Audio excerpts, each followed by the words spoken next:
Hello everyone, welcome to Sunday Shogi, where we analyze your games that you sent to this link. Welcome everyone who is here. Came without being notified. I don't know why the notification doesn't work today. Yellow Justice, welcome. Cool, green screen is working. It wasn't working without the light. It's getting really dark really early. Hello, Gabrif. Gabrihefs. I shorten your name into Gabrifs. Flamenco, hi. Ready to get roasted? Cool. Hi, Gaston. Hello.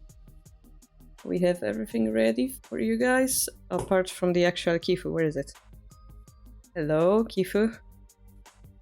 Translator. Nope. How to cut zucchini. Yes, this is something I learned today, but that's not gonna help us in the stream. Okay. Refresh. So, where did we start?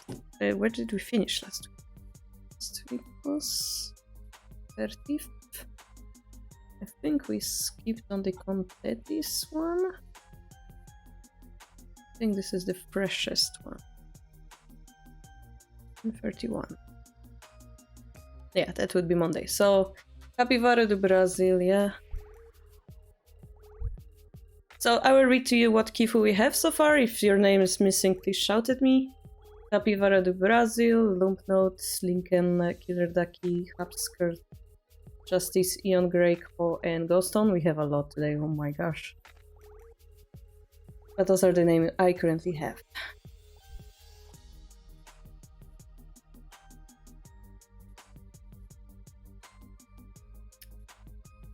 Capivara here. Ah, hi! Hi. Okay, I didn't realize that's you. You have a totally different nickname. Hi, Crispy. Hi, Skykeeper. I recognize you guys from tournaments. Okay, Capivara or Gabri. Yeah, Skykeeper. I'm good, and you guys? What did I... I made like this very complex lunch today with... Listen. Zucchini. Tomato, eggplant, paprika, onion, garlic, and some meat from cow, which is called beef. Yes, brain, it's called beef. Beef. Quite complex. A lot of cutting involved. Anyway, it turned out great. Oh my gosh, you played against 7 Dan? It's gonna be a fest.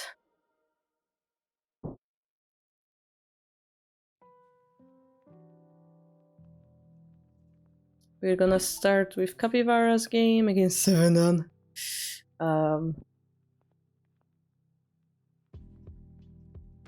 Let's go. Hi Abigail, thank you. 39 months, welcome back.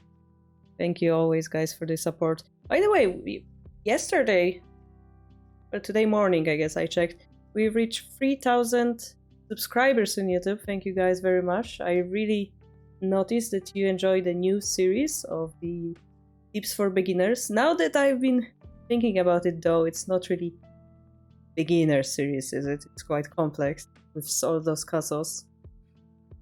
Good to have named the series better, but I think it will be time for us to like enter the middle game slowly. I don't want to overcomplicate the opening. And yeah, I thought it would be exciting to do some practical examples. So the video on hopefully Tuesday will be the double swinging. So Wednesday will be like this practical game, like video showing you the opening in pro games. We're gonna slowly fall into middle game, which I think will have a lot of proverbs because middle game is impossible to explain on the common language for all the openings, right? We're gonna go with proverbs. Yeah, it helps with intermediate prayers, so I'm a little bit feeling bad for actual beginners who just come, wait, you expect beginners to understand this level already? Like, yeah, well, I'm just putting it here in case you would like to see. and come back. You know, we can skip and then come back, but you will have it all in one place, okay? That's my approach, I guess. Hi, Yellow. Beginner or not tips, yeah. Yeah, that's the title, yeah. Alright. Yeah, I mean, the beginner is basically a lie, I guess. Turns out to be a lie. So you asked about, I would like to know in endgame if there was a better way to approach the enemy king, or if I should play more defensively. Or if the game was already lost. Alright, so let's see. We play Bishop Exchange. Opening. Been working, yeah. Okay. Let me start by saying I don't know much about Bishop Exchange. Yellow is here to support, I hope. So we have this rapid advancing silver, which Yellow explained to me we don't want to play the king here. That's what I keep repeating to myself as a mantra the whole week, because that's what I learned on Thursday. I hope you go right side king, honestly. Oh. Okay, yes you will. Alright, yeah, I like it, I guess. I just don't know what to, to fight with that after that. That's... I think we could go back, right? The good thing about this shape is they cannot break it. Technically speaking, because we have 2 defenders versus 2 attackers. But you went more aggressive. Like this.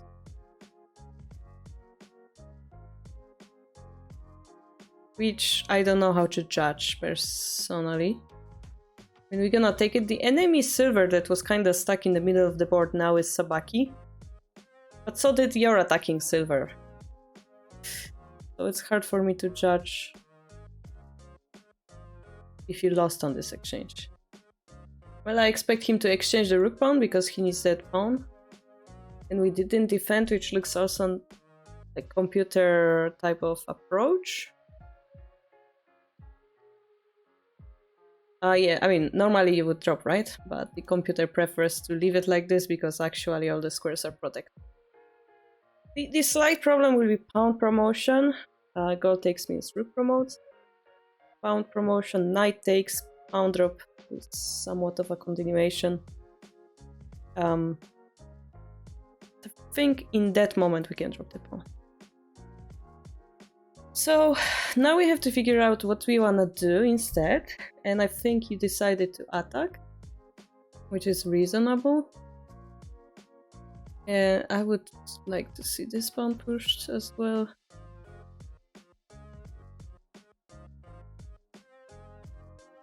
Okay, so we allowed them to take a vanguard pawn on the 4th file right in front of our king. This one. So yellow is giving us a hint, saying, I think it's not good to attack from the king's head. So the Mikigyoku doesn't attack like this. What could be an option for Mikigyoku?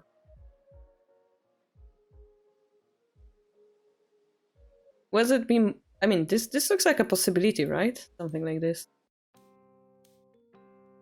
We have this pawn push, so there's no bishop drop. Little bit scary because again we attack from king side. But what else can we do as Mikigyoku?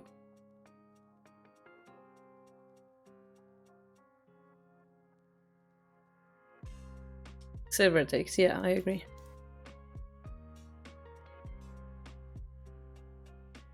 But then, you know, like, we weaken their positions, so I cannot complain. I saw a Shogi War 7 Dan doing a similar attack, I think. So it's always situational. Like, a similar attack may be different because, oh, he had an edge pawn push or something. It's hard to judge, and also me not being able to analyze it myself. I'm gonna ask Computer Sensei here. Although we do have yellow to help us. Let's just get some good hint from the computer as well. Silver 5-1. Okay, Koshiro chimed in, so let's take a look. Silver 5-1. Silver 5-1. Gold takes. Hello, Roland. 6-1. Alright. Bashira is proposing something like this. A certified BX expert, totally. We have this, I assume, this attack, and the idea is to literally checkmate this king. We have, although this move which is gonna protect that line, but I assume we're gonna drop the pawn and then force this exchange. It's very difficult. Something like this, perhaps? If we drop here, they have the silver drop. I didn't like that, although pawn promotion looks a possible continuation.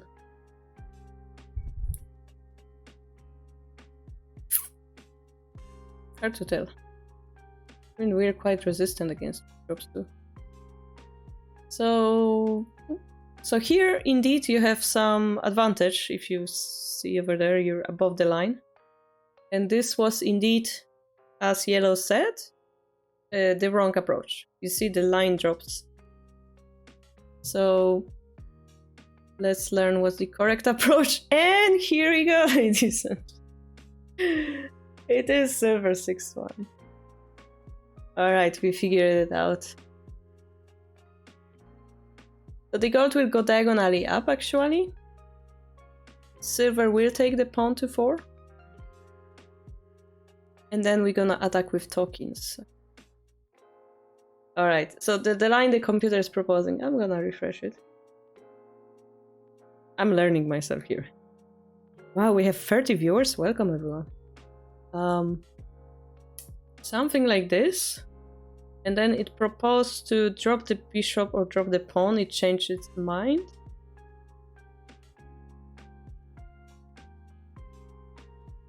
Oh. Anyway, the idea is something like this.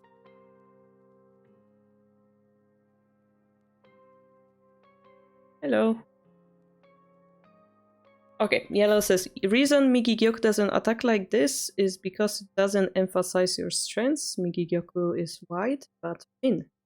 And when you begin a fight like this at the king's head, your generals are not in the position to support. Because you are wider, once pieces are exchanged, you can start looking for unprotected squares to drop your pieces and expose your opponent's weakness. Jiwa. How is everyone? I'm good, and you?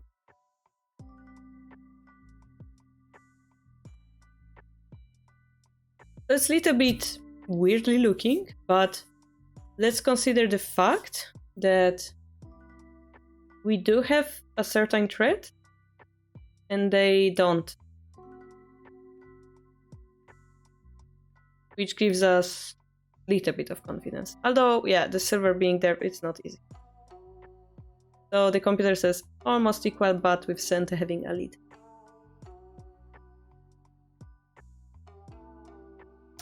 Wide means weak on head, strong on the body. Yeah, in a way. Like here, we control all of those squares, right? But compared to stuff like Yagura, where we would have 2 generals here, that's not what's happening. We have only 1.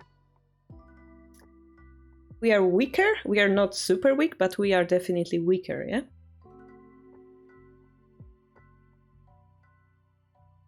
As compared to the line that the computer showed. For example, they are very strong here. Yeah. So this is why we don't want to attack there. Because we are weak here and they're very strong. Do not attack where your enemy is strong. That's perhaps one of the proverbs we're gonna cover on our middle game.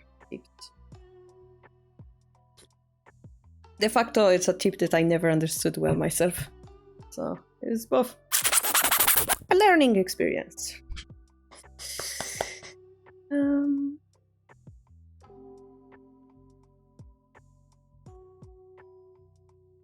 Yeah, it's good against preventing drops. That's true. That was chinchilla noise. Oh god, explaining chinchilla noise to new viewers, I feel so ashamed. Yeah, chinchilla is like an animal. As you know, like this. It's not the cutest picture. Cute picture. Chinchilla. And it actually makes different sounds, but that's how I would call them, so that's what we call chinchilla noise. I used to have 4 of those. Currently only 1 is alive in Poland. I'm in different country, but yeah. Fan of chinchilla scent. I have a chinchilla t-shirt as well. Yeah. Welcome to amazing Shogi world with chinchillas. Alright, so what happened afterwards? Your question was mainly about the endgame. So we figure out that you perhaps are a little bit worse off here. I like this silver drop. Ooh. Yeah, so compared to this attack, which is going to promotion, and then we cannot really use this token. Compare it to this pawn drop, which immediately gives a check. That looks scary. And this is the weakness we created ourselves. Okay, they're gonna drop push. I thought they got. I was expecting this. But okay, that kills the silver. That's even better.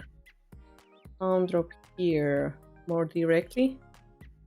Forcing your king to go downwards or sideways. And creating space for the bishop. Very straightforward endgame for our enemy, fortunately.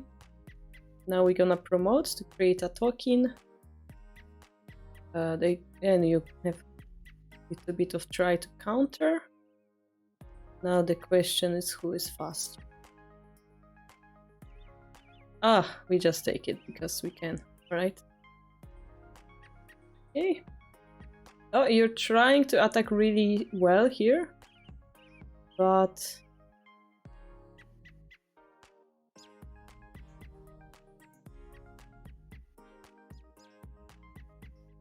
I'm gonna explain in a moment. I'm really into this game right now. It's a really nice endgame. Okay, so we resign here. We resign here because... How to explain it easily?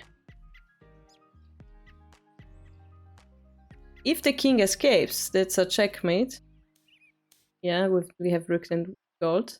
I'm not sure gold takes? I'm sorry. Gold takes. Do we just take the gold? Oh, just take the gold. Yeah, okay. Just take the gold and we have something like this. So yeah, Capivara resigned in a proper moment. So what I was excited about is like, we also like almost treated a checkmate, but I want to point out something. In this position, look at his point of view.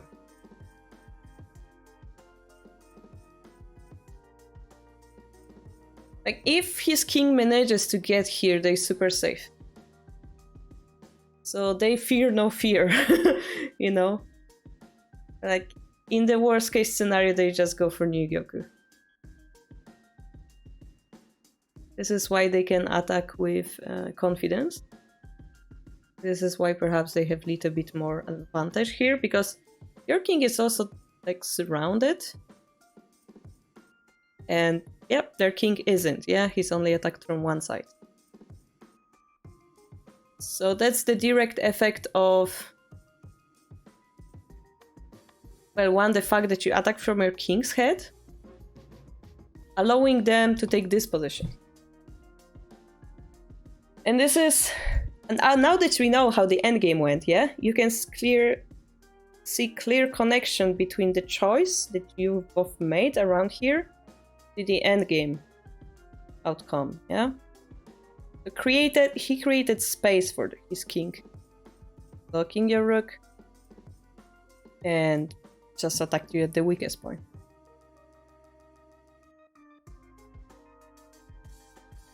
So, yeah, unfortunately, I don't think you had a good endgame over there. You were just outplayed in that late middle game. That's my feeling, yeah? We visually compare it with the computer, maybe early escape was possible, as you can see there. But still, this is under the line, which means you're losing.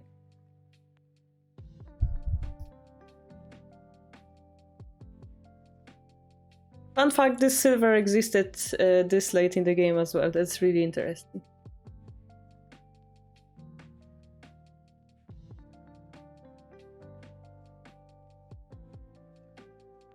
So Capybara, is it okay? Like, we explained that the main mistake you did was in the end game. It was actually the your attack direction. We talked about its outcome in the end game. And perhaps that's gonna help you to improve your middle game, leading to a better endgame. After Yin 6-1, carrier on instead of pound forward. What does Sente do after gold 5-1? So we talked about this a little bit.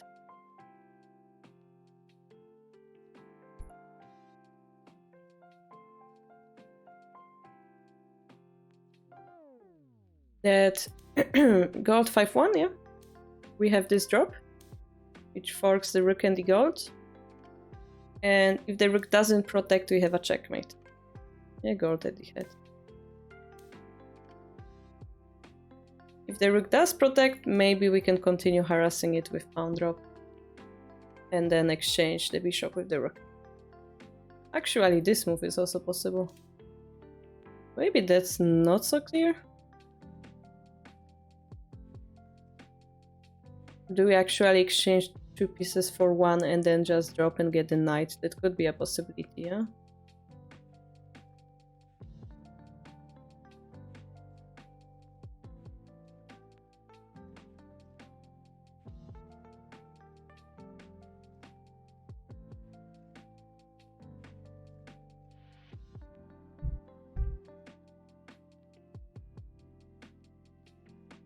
On drop, let's say rook moves.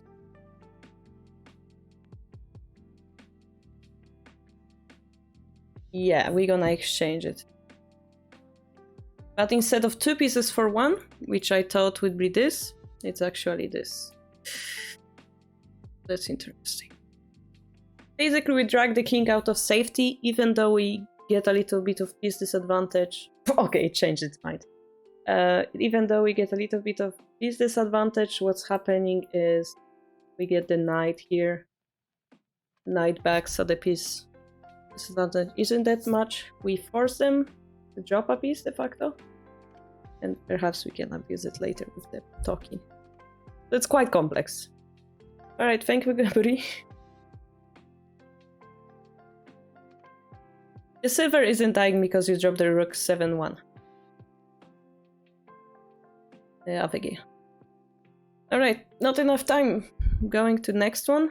If you guys would like to discuss this game more, I recommend you go to Discord. Post the link to the game. Actually, the link to the game would be this one. If you're interested, you can post it in a thread and we can have deeper discussion about it. Alright, next we have Lamp Note. I'm not really sure where I went wrong. I also need some help with how to use my silver in an attack with my other pieces. I feel my attacks with silver are weak. I'm still quite new, so there may be some obvious mistakes I have made, but I did not realize them. Let's see the game. That's Shogi.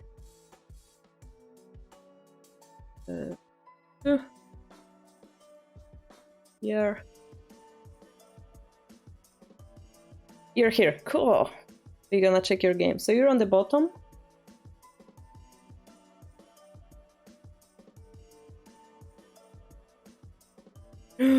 I'm so excited, Gabri. Please do. Please do. So we are playing which opening? Nakabisha. So yeah, if you guys saw my tips for beginner, actually we'll have to mention it probably in one of my videos, but we've seen them move the gold here, which is a bad shape against swinging rook. So my first like instinct is to just swing my rook anywhere and then expose the fact that the gold moved. This gold is really hard to fix later on. Going for Nakabisha is also a good idea. It's the same principle. So let's see what happened. Okay, normally we put it here because unless you want to put the silver here, which is unlikely, going here will have the same result, yeah? It's just that you keep your rook line open for longer, so you have option to exchange it at any point. Then we would like to see you castling as well. Yeah, okay, so this is more natural, this move, which allows us to go both directions. Okay.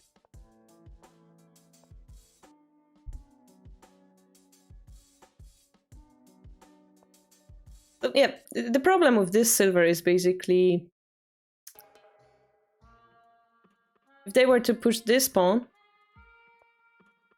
and you try to attack it, they just defend it and then push you back. And then get additional free move, right? You just wasted 2 moves. They gain 2 moves. So if the same situation happens here, you still have option to go here or push this pawn. Probably not the best idea to attack from castle side, but let's omit that. Because you have the silver in front of the pawn, you cannot push the pawn. That's why it's a little bit worse off. Alright, Melkor.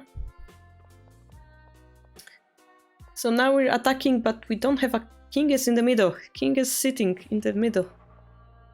Alright, that's not acceptable, yeah? Our silver is fine here. Nothing is attacking it. We do want to push this pawn eventually. So silver and rook are in the most perfect positioning right now. The king, though, we would like to put him in the castle. Yeah, something like that. And then perhaps push the edge pawn. And now we're ready to fight. So here we would consider different options. Whenever it is to move this gold up to protect our bishop's head, activate our rook, or simply exchanging here. I'm not sure if we want to push here because he has 3 pieces looking here. Or simply, you know, push here and activate our bishop, attack the big diagonal indirectly. So silver just by being there is in a good spot, is my point.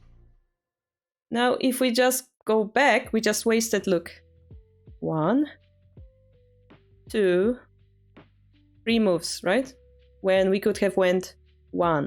We wasted 2 moves on the silver move. So that's kind of sad. Yeah. Oh, this is good though. You pushed him back, so you got your moves back. But now the king. Are we going to move the king? Please move the king. So here he's not attacking you yet. And we are very unsafe, so we should at least move it once or twice. Okay, we are attacking with sitting king, alright. Wait, skill level requirement for a game review? Please don't offend me. Any level is welcome. Haven't you heard Harbor is a safe place to learn about Shogi? Every skill level is acceptable, Plio.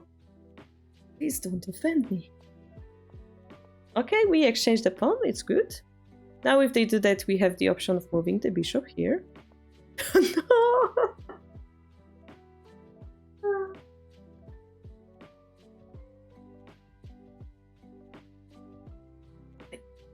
Your silver is very confused.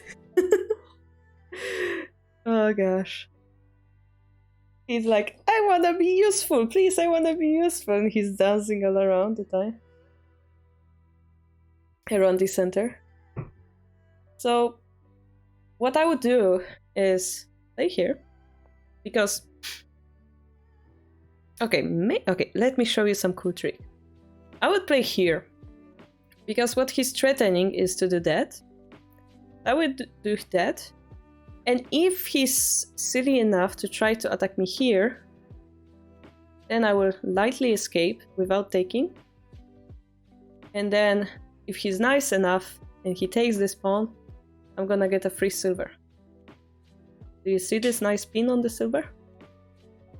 Yeah? Either he gives me the rook or he gives me this silver. Which, by the way, will also give me promoted bishop. Yeah, so this kind of feeling. Notice that this silver actually helps the bishop like exist on this square. This is why it's such a great square for silver. Oh, general rule. If your silver is on the 5th row, that's great. If it manages to come to the 6th row, it's even better. But here you cannot, so the 5th row was perfect. So the game request, you go to key this form on Google Sheet. There's like this form. You put it in form of a link, hopefully. And then I will eventually get to it. We have quite a queue today, so if I don't manage to do it, we can do additional stream on Tuesdays, do it next week, or do it on our Discord in text version. This is our usual approach. Text version means I can take a deeper look at it too. Okay, so I would keep it here and use this gold instead, because the gold is doing nothing. But yeah, I would prefer defend here first.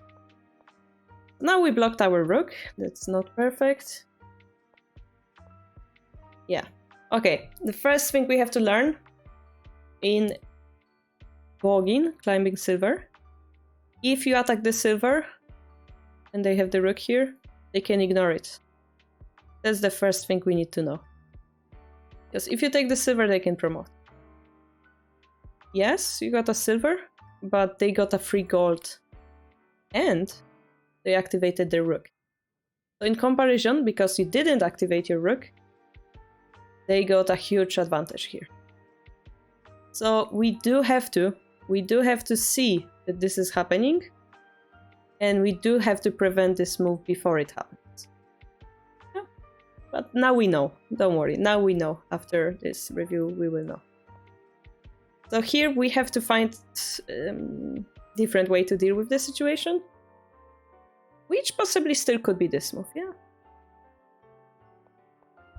We have to go lightly. So here also we could do that. They have to protect. And then we have option to retake, because now silver takes doesn't attack our bishop. So this gives us a little bit of breathing space. Those type of things you have to think about, but notice that your king is very close because it's not here. Ah. Alright, anyway. Let's go forward. Alright, yeah, I like it. 2 pieces attack. Cool. Sure. Sure. Okay. He should have promoted here, but he took the pawn, which is good for us. We activate the knight. We could have taken the silver and promoted our bishop. Could have done that. We can do that though, attacking the rook, taking the silver, promoting the bishop. Good, good.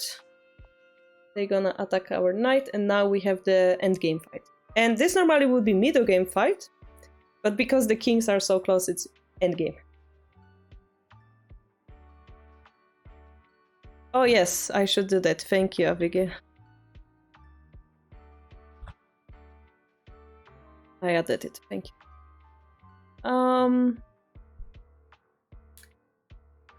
Yeah, that's a little bit problematic. We have more pieces. Let's see what attack move you choose here. I would think about the knight. He runs, maybe bring my horse back. Because the knight has great value to be promoted to a gold. Gains, like, doubles its value, let's say. Silver, if it promotes to a gold, it's almost the same. I would prefer to use a weaker piece to attack, yeah? Silver will be useful later to capture the enemy king. We are defending, they are attacking and creating space for their king. So this is over.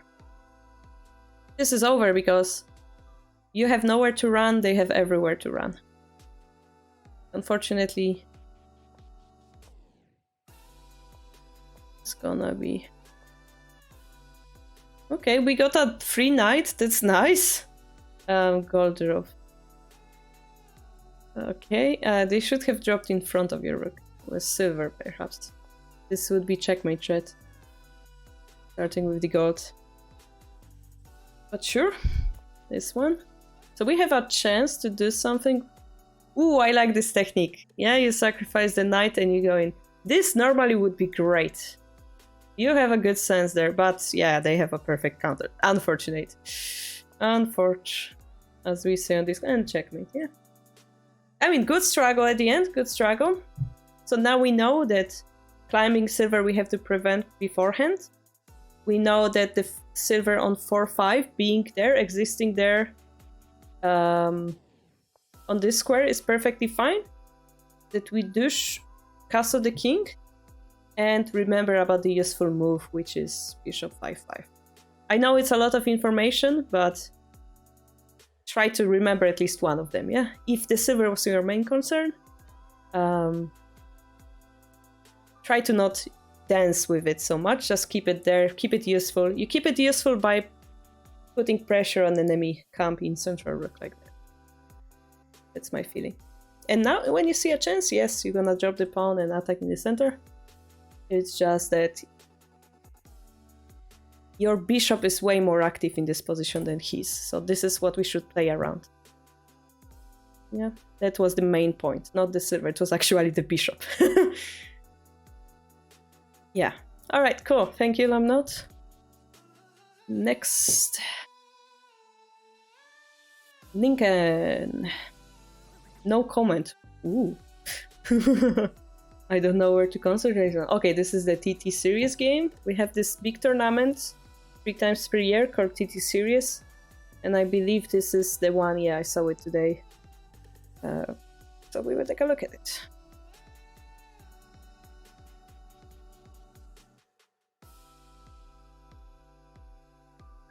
So center Lincoln.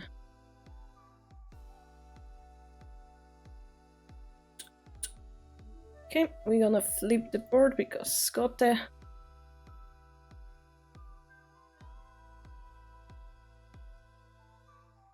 Do you get notified if a game you submitted gets reviewed?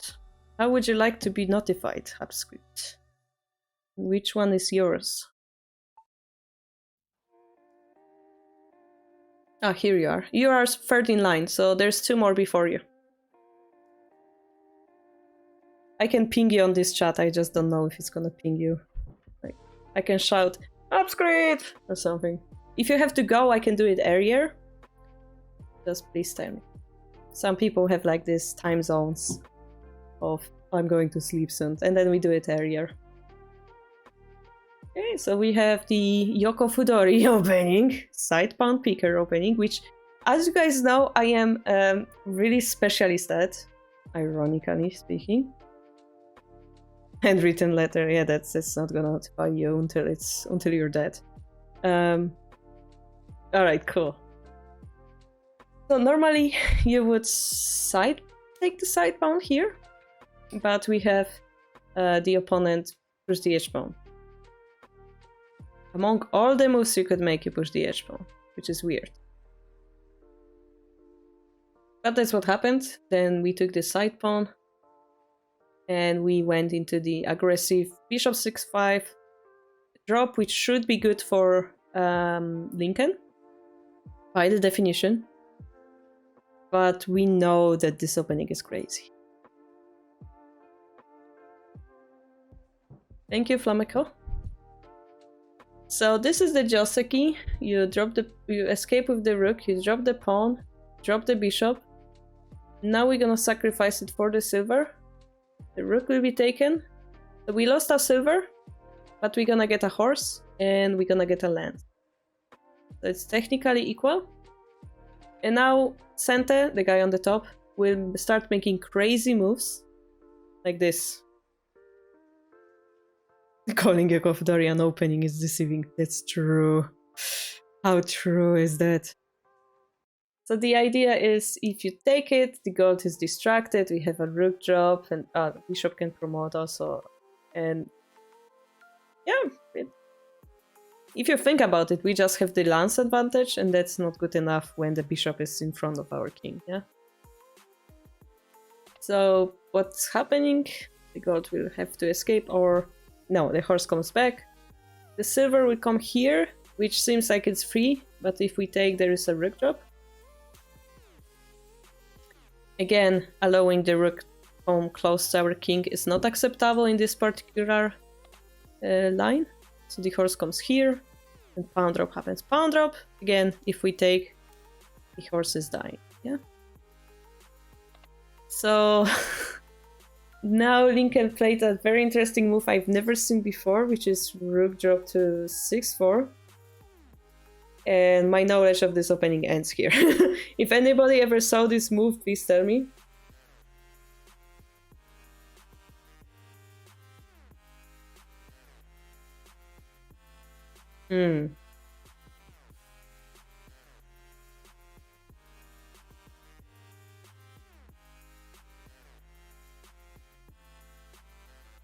Problem with this opening is when you see a move, you cannot tell if it's good or bad immediately. So I would have to think or use the computer, but we're gonna just accept it. It's a fork. We have a rook in hand. The bishop isn't that important. The silver isn't. I guess bishop is more important than the silver, perhaps. I have no idea.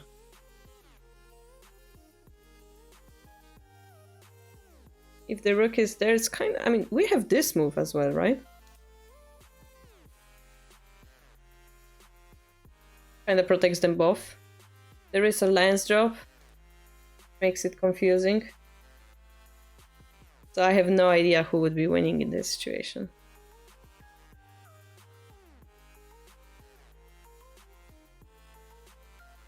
Rook drop 8-5 is the problem with rook drop 8-5 is that they can drop the lance in front of our rook. Other side, so 8-5. The problem with that is they have a pawn drop. Yeah, I don't think that is acceptable. There is also like we ignore the bishop and then take the knight. There is perhaps this way of thinking. Then the rook comes here, and I'm not sure how to deal with that.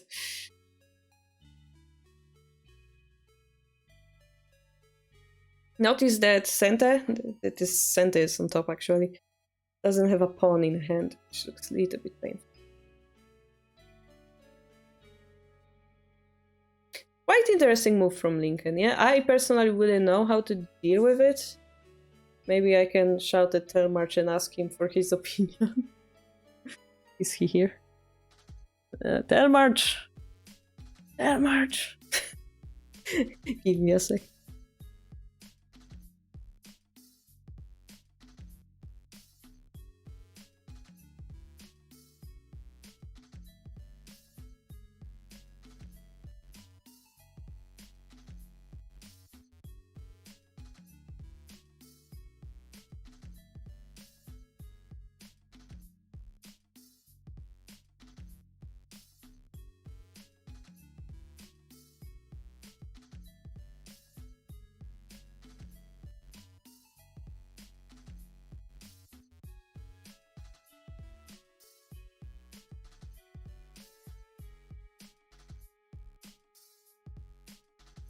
So, Telmarch said, and I quote, "Rook drop in this position is normal, but he never saw this specific rook drop." And he mentioned that the bishop perhaps can protect the silver as well. But I gave him 3 seconds to think about it. Alright. Sente is the one with the black piece, your pieces and name on the same side. Sente is bottom. Okay, that's confusing, I guess. Are we talking about Sente? Sente. Yeah, so like this, there's this 1 and 1. Normal boards don't have the numbers. You wouldn't be able to tell. But here we can tell because of those numbers. And center is basically the guy who moved first. There is no color differentiation. 81 touch is nice enough to give us this black icon and the white icon. Yeah. So we know that this player is second mover. There are crazy people who study bishop, yeah, until Tsume, yes, yes, yes. Alright, so let's go with that. I could ask Computer Sensei on the side as well to analyze that specific move for us. I know you guys don't see, but I'm gonna do it just for a moment. Just ignore it and promote the pawn is the answer, apparently. Or move the bishop back lance drop. Or knight 7-7. All those are computer evaluations as well. So it seems to me like we just take those two pieces and we're happy. I bought my first shogi board yesterday. It has Japanese numbers, letters on the side. Nice. I had to put numbers on my chessboard by hand. I would show you, but we don't have time today. But I'm glad because I remember getting my first board and being super excited. Hopefully you're gonna enjoy it as well. Yeah, the pieces go to the right side. Even if you're left-handed, unfortunately, they go to the right side. Okay, so this is proper play from Sente, actually. And here, I believe we should have protected the center. Because the rook activation is the only thing that we shouldn't allow. The knight, I'm not sure what it means. Yes, we are attacking this square, but I'm not convinced. Lance drop, lance drop. Okay. Oh, I see. So the idea was if we promote, lance drop is going to happen. I see. Now I see, I see. What level they are? Oh god, what level they are? Is it TTS or TTM? Brain. Two dan. So this is TTM. Journey to Masters, both are 2 dans. 3 dans actually. Jen corrected me, 3 dans. I looked at their picture, it said 2 dan, but it might be 3 even. Very, very strong. This 3 tens checkmate in 1. Oh, okay. So we cannot move the gold to protect because the silver would die. So the only way to protect that gold is de facto like drop something, but rook drop looks very painful because we're threatening lance drop next. And yeah, we can run. I think pawn drop is a possibility. But perhaps we want to keep the option of pawn drop there. Lance drop, threatening take, rook takes. So we finally drop the pawn, alright. And now I want us to reconsider that those pieces, all those pieces of God Center, they do nothing.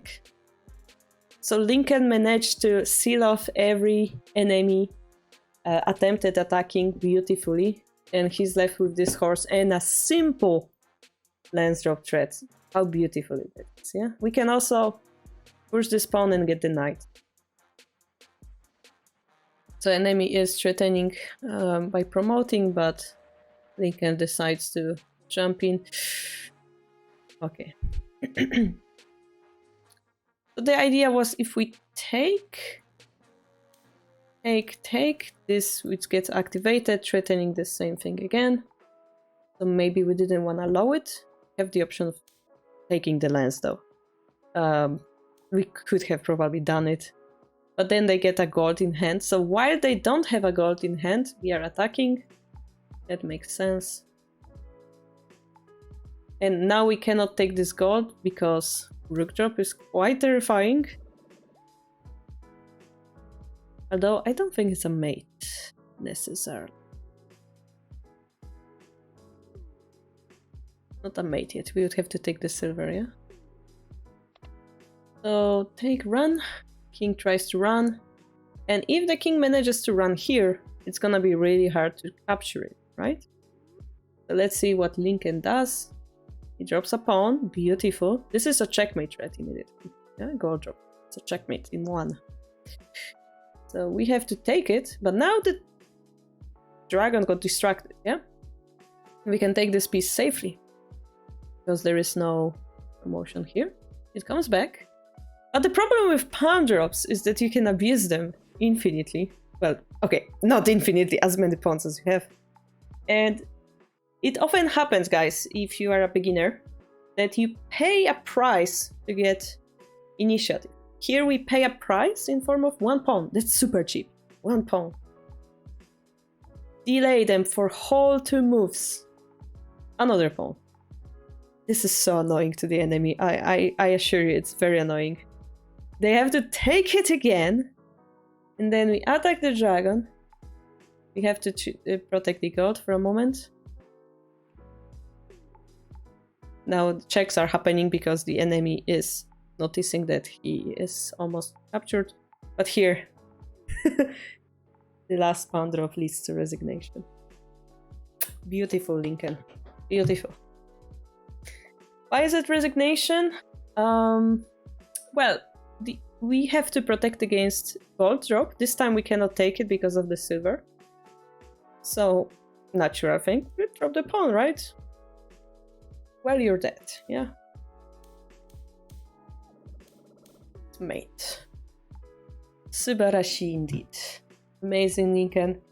That rook drop wasn't the best move, but I mean, you know, surprising your enemy is always a good strategy, especially in those openings. Really well done. I would just analyze it in the background, I guess. See later. Learn it myself. All right, who's next? Who's next? Killer Ducky. Shogi Dojo. From move 80 on, I thought I made a comeback, but it was still hard. Advice for move after move 80? Question mark. I missed mate in 5! Exclamation mark. At the end. And then he left the game. Alright. Well, it's good that they left the game then. Can we see this key? Okay.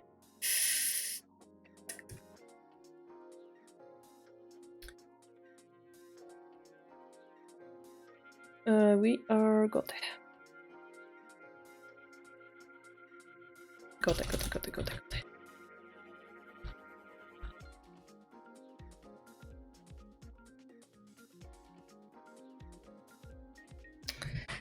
Oi! Hello, Killer Ducky. We're over here. We're playing static rook against 4-5 rook.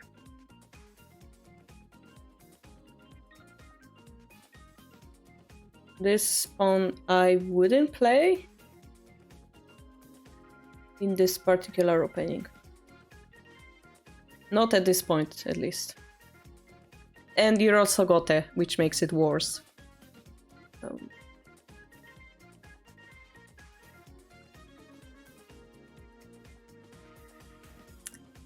So I'm talking about more advanced stuff because Killer Ducky is more advanced player. We're gonna have to adjust our commentary. Okay, your bishop. Hey, they are kind enough to push it back. Great. We're going for Millennium, I assume? Millennium Castle. If you guys don't know what Millennium Castle is, you should check my newest video about it. They cannot attack there. We finish our Millennium. We go into corner. And we castle. Alright. Okay. So they're gonna attack at the head of our bishop. And we need to deal with it somehow. As they will have advantage. All of our silvers are on the back now.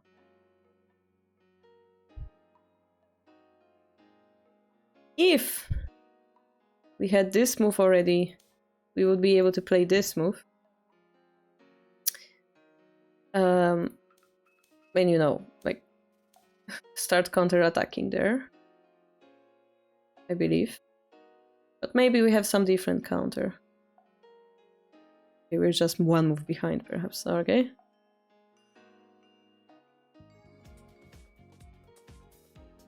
My question is why here, why not here? Because of the attack on the head? In that case, it makes sense.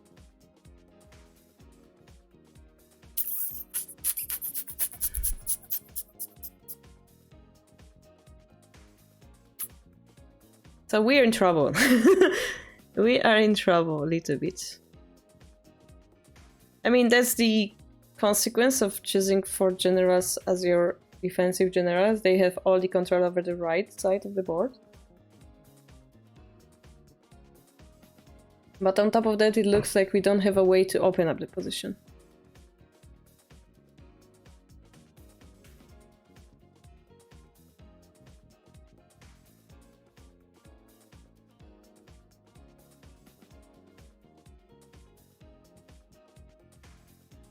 Okay, they're kind enough to weaken their castle.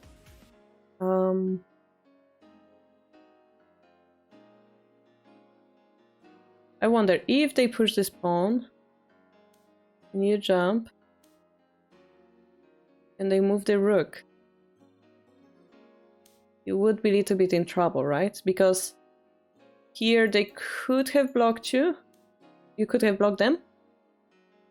But if they move the rook beforehand and threaten both of those moves at the same time, a little bit problematic, isn't it? And also, if you push this pawn to protect the knight, your bishop is even more blocked.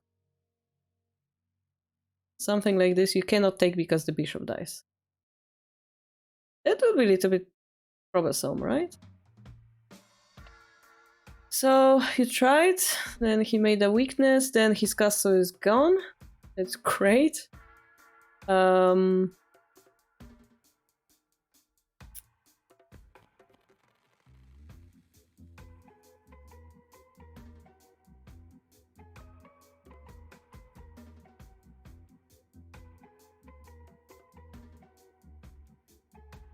They should have taken here. So because they have such huge advantage in this position, if they slow down, I think they're winning. All they have to do is push this pawn, take this knight, and like win slowly. Or push your bishop away, promote this pawn, right?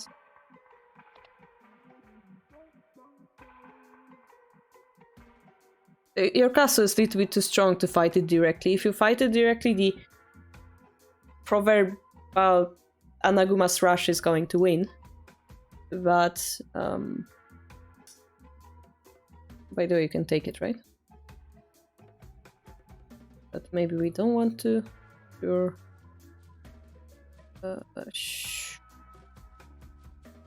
We have this pawn drop, which can force the same shape.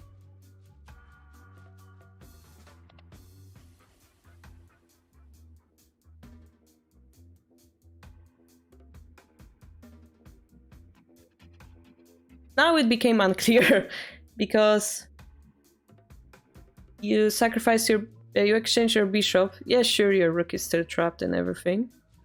Your castle is solid.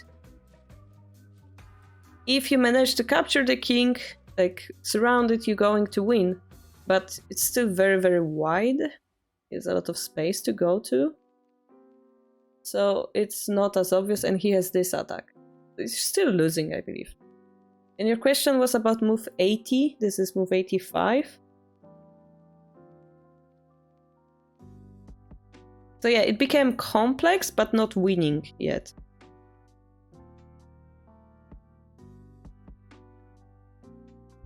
So I think...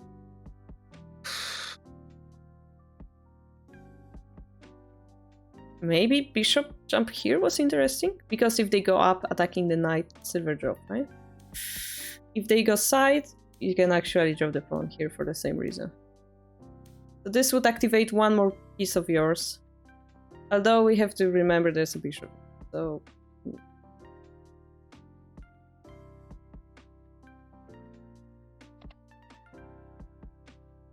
I mean, the idea of going here is correct, I think.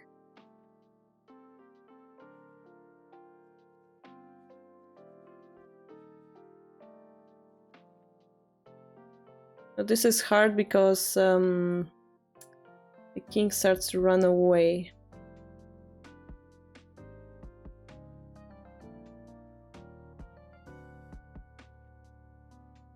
The fact that they run to this square makes me angry for some reason. Okay. We're doing our best.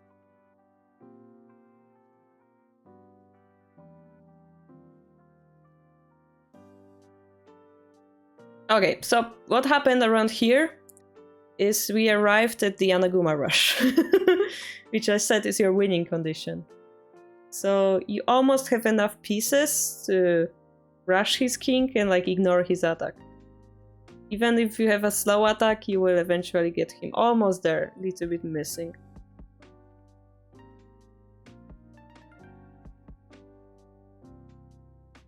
Or your castle belongs to me, yep.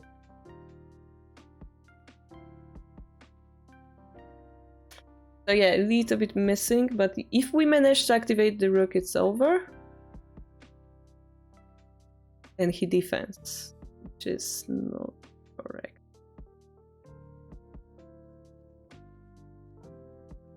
And we're happy he gives us more pieces.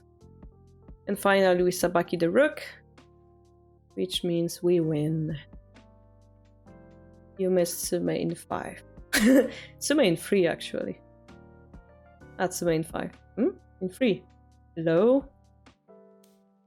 It's in 3, right? Unless that's what you played. That's not what you played. I know, because here and... Yeah, that's the only move. Am I missing something? That's the main 3. It's the main 3. Right?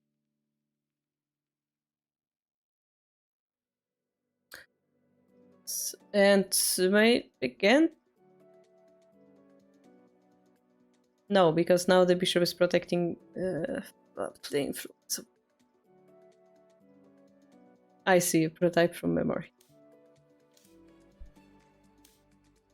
So this wouldn't be Tsume, but your opponent noticed that he's losing and this is why he probably rage quit.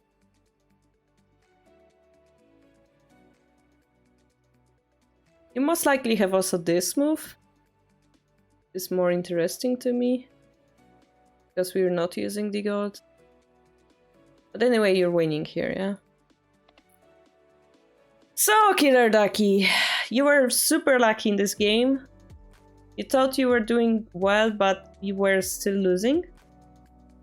Your opponent was just completely neglecting his king safety.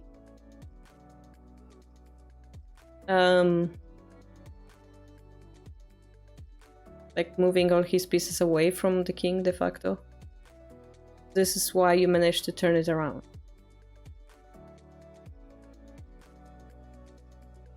So what I would like to do is take this position that I talked about. This feels to me like it's one move behind already, so we're gonna confirm that.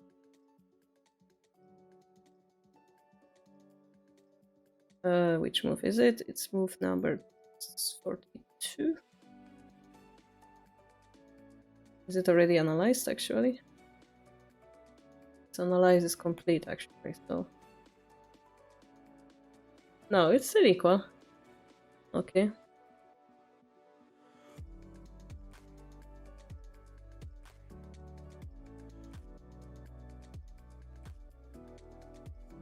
I wonder if they push 5-5, are you supposed... No, that's still equal. I guess because you have that solid castle that we talked about, yeah? So that works in your favor. I'm pretty sure this isn't a good move. Yeah, it's 1000. Okay. So here, are we worse off already? It seems like here it's like a point that... And those are those moves that we have to learn from our computer sensei to understand. This is beautiful. Alright, this one.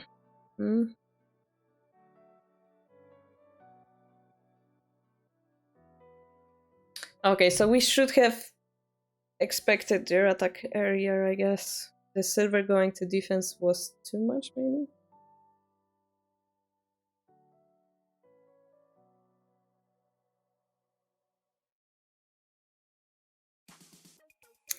If we arrive at a similar position, I guess we can push 7-5 immediately. Just to jump the knight here. So yeah, we will end up having this position that we talked about. Yeah, the silver being here, the knight already jumped. We didn't waste those 2 moves to relocate the silver. And this is Anaguma Rush that computer likes, but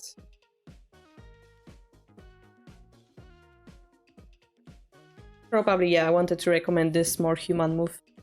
Yeah, so because you're Gote, I think that's why you had to jump the knight first.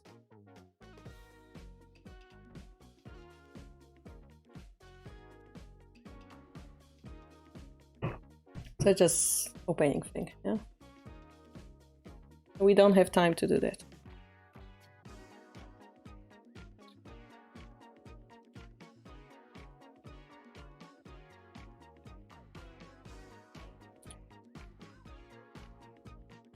From the end game, I really liked this move and this move. Yeah, we are win condition, Rook activation. Beautiful. And of course this move, yeah? Just that you missed it, Sume, but it's fine. Well done. Thanks, Killer Ducky. Alright, Habscrit, you there? You there? No, you've been waiting.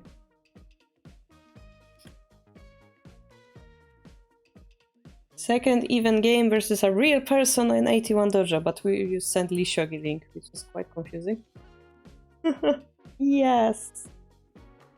Alright. So you're on the bottom, which means you're center. Well, Killer Ducky, now you know how to win the game, I guess. So, your second game, eh? So you're creating this perfect static rook shape, using the gold to protect your bishop's head. Perfection. Now you push this pawn.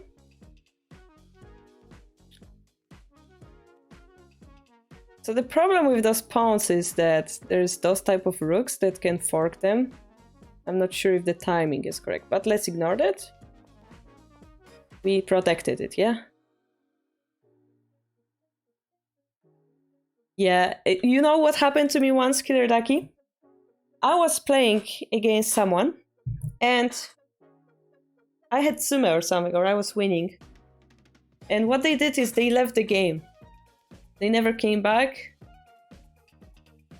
I waited to resume, he never came back, yeah? He just rage quit. And another day, like, I don't know, a week later, I was just waiting for a game. I got challenged, and we opened the game.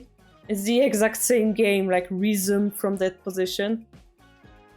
And I could feel my opponent like sigh from the 8,000 kilometers away and like resigned its position finally. So yeah, karma comes back to you. It comes back. Okay, so we're using the silver to attack. Normally, we would use this silver to attack, yeah? We're using this silver, which means our defense consists of this gold and this gold so far. But yes, we are attacking the weak point of the enemy, which is the bishop's head. And we have 2 ways of attacking it. Just walk there, or go for climbing silver, whatever, yeah, like this. So we chose... move the bishop back. Unfortunately, the enemy is doing the same thing at the same time, and we don't have time to wait. And this is a waiting move, yeah? Yeah, okay. This is the same thing that happened in the game 2 that we analyzed today. This is not going to work, my dear beginners. This is never working, yeah? Once the boggin arrives at the 5th file, unless this file is double protected, like silver gold, for example, it's going to break. So we are breaking through no matter that you push the detach pawn, yeah? And again, this benefits your enemy because not only you exchanged gold for silver, gold is better than the silver, they also gain a dragon. Yeah, so this benefits them greatly. Try to defend. Pawn drop is possible as well, because the rook is protecting this square. We drop the silver, we got there. So now we've wasted a move, kinda. You see that? Like, our attack idea was to go here, and now we go here. And this silver is de facto overloaded. We have to escape, okay, okay. Yeah, we noticed that our silver is under attack, that's great. This is a check, we have to protect, great.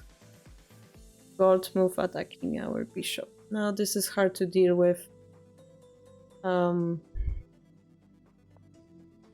Sure, we threaten to promote, yeah. So our opponent gave us a great favor here. Normally, a good move for them would be protect or promote. But they decided to put their gold in the corner. Now our king is so much safer. So we can promote, right? We can promote. If we do that, they're gonna protect the square. Which they did de facto. Now we cannot promote. So here, you know, the bishop isn't really threatening much, you just promote. Yeah, make the red pieces. That's the first beginner lesson, make the red pieces.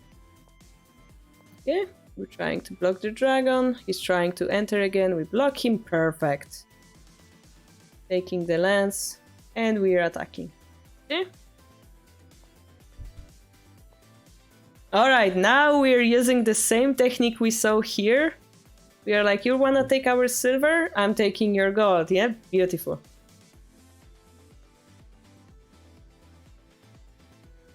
Good content for the next video. Yeah, I'm gonna write it down actually.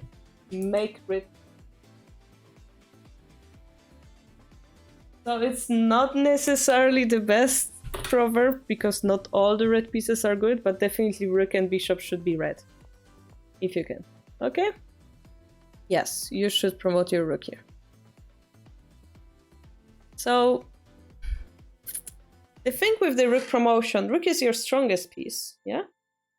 And if you put it on the other side of the board next to enemy king, you will have easier time capturing. Yeah, all the other pieces are very weak compared to, like the gold, for example, yeah? Okay, no. This move, the logic of this move is they take, you take, they take, and now rook promotion means we deleted their defender and they came one step closer to our rook. Yeah? Yeah, you forgot it went backward. Yes, I know it's painful to me. So I'm just explaining that this would be a logic of. The problem is we gave them a god, so maybe they can defend, but I would just promote. Yeah, I don't know who made those arrows, but they're great. And now we have time to come up with some counter. One idea could be take this lance and drop it here. Yeah. We threaten king takes, take the gold while threatening the dragon, which is quite unstoppable. The other idea is actually this one is even better. Look at this. Look at this. Dragon. Oh no, my dragon is under attack. Wait.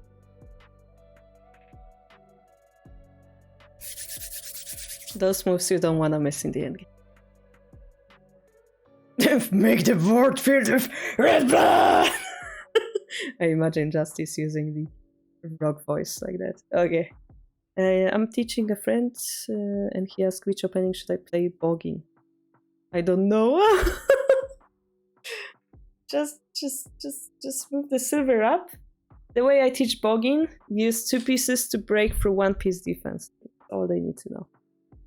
You don't need to go like, oh, what if they defend here, and then you should go reclining silver, or then blah blah blah. No. prestige than the basic. The numbers attack. You did! Nice! That's good. You analyze your own game. That's the best way to improve. You've got a defense with bishop. Where would you drop the bishop?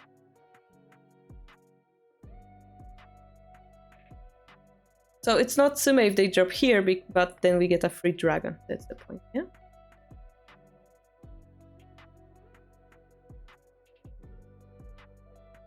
And once we get the dragon, look at our king.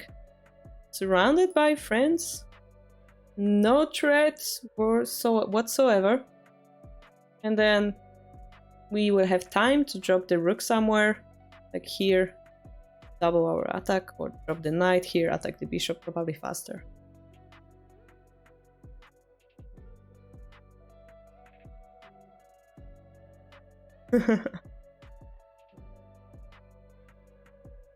Taking so taking the bishop normally would be a great move as well. Like, but taking the dragon is so obviously winning that you can just take it. Yeah, unless you calculate, oh, I have this amazing tsume, like king takes, and then bishop drop, and then he runs, and then I have this bishop drop, and then he takes, and I take, and I take, and I go drop. If you calculate this, hey, be my guest, take the bishop. But then we have to calculate, what if the gold takes? But then we go here, but then here, there's a silver. How do we checkmate him? We drop the bishop, but oh no, our gold is failing. We go here, oh no, they dropping the gold. Silver, well, there's no checkmate, what I'm gonna do? Yeah. Why it complicate you? Take the dragon. Take the dragon, it's free!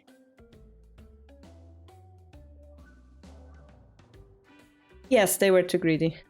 So the mistake, let me see how it ended. Oh, perfection. Oh, not perfection. Okay, let's just finish it here a little bit.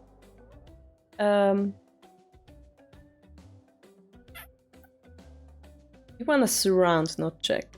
So you could consider moves like this. Surround the king. Give them one turn, and then you have checkmate on the other. Bishop is checkmate. To check is to chase. That's a proverb. You're chasing him away from your dragon, yeah? That's not good. But somehow you managed to.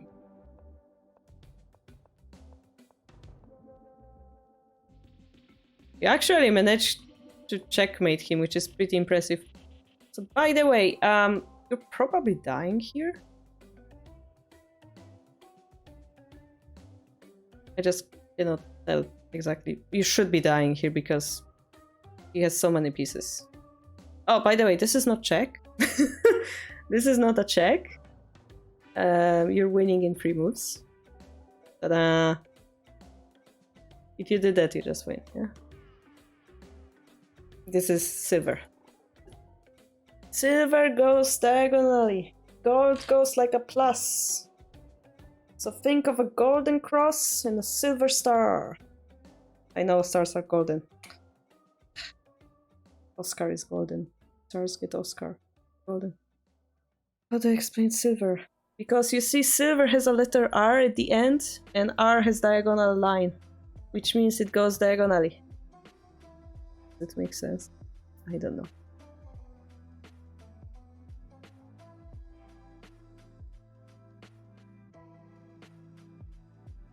Fanfare music after 3 Tezume, that's my favorite thing to do, Justice. Team Rocket, yeah. Silver goes diagonally. Diagonally, okay? Diagonal silver. Gold goes... What's the funny thing about gold? My brain is already tired. Gold goes down, you know? Go down, go down. Gold goes down, go down. Silver diagonal. Please remember. That's the first thing you have to learn as a shogi player. Shuriken silver, yeah. I mean, yeah. Shuriken has more things, so it's hard to tell. Okay, what did I want to say? Well, you have mate here as well.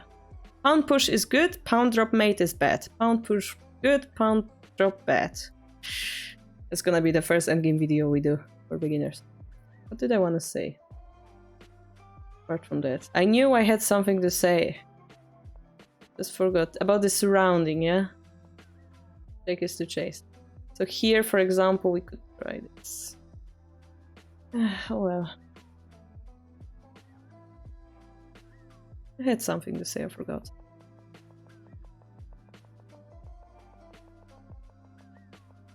Oh well.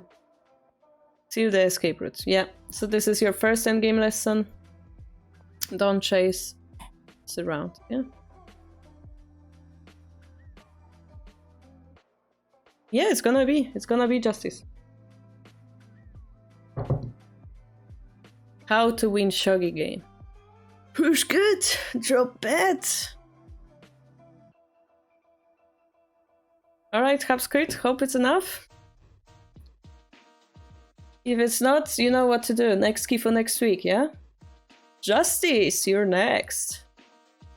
I feel like I messed up the opening, managed to get a lead in the middle game, but then lost miserably in the end game. I don't feel like I deserve second 2-down title yet. Do we say second down or 2-down? Anyway, in the end game, it is possible to save the checkmate with pound lens drop on 3-1 after the silver drop? Question mark? Oh, this is the serious. Yeah, right. Bloop. Bloop. Justice.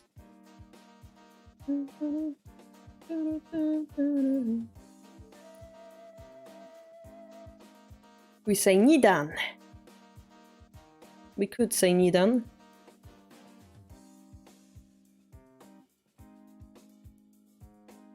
Normally you die before I get to the king. Yeah, it was great. You did really great with that rook promotion. New song for the pound. Oh no, are we making Shogi songs now? Oh my god, don't remind me about the Star Wars song. Thank you, Habscript, for sending. Ukunderji, nice to see you here. Also, if you didn't know, we have a Discord. You can get notified by our streams. You can make friends. You can make enemies and rivals as well. Whatever your heart desires. Welcome, welcome. Alright, Justice, let's take a look. So... Oh god, this is the Ureshino. I would push here immediately. Yeah, you did. And take here. Sure, perfect. We got a pawn. Nice. Go back. Yeah, sure. I'll go back. No. Is this how we counter Ureshino?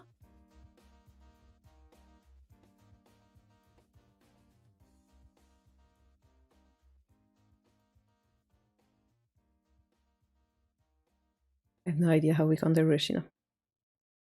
Nice. Welcome, welcome. Oh god, shall I introduce Star Wars song to newcomers?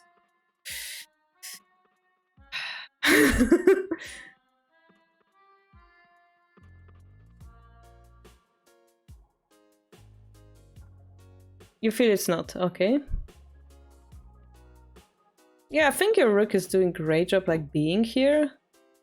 The problem... Okay, so what they're gonna do, they're gonna come here.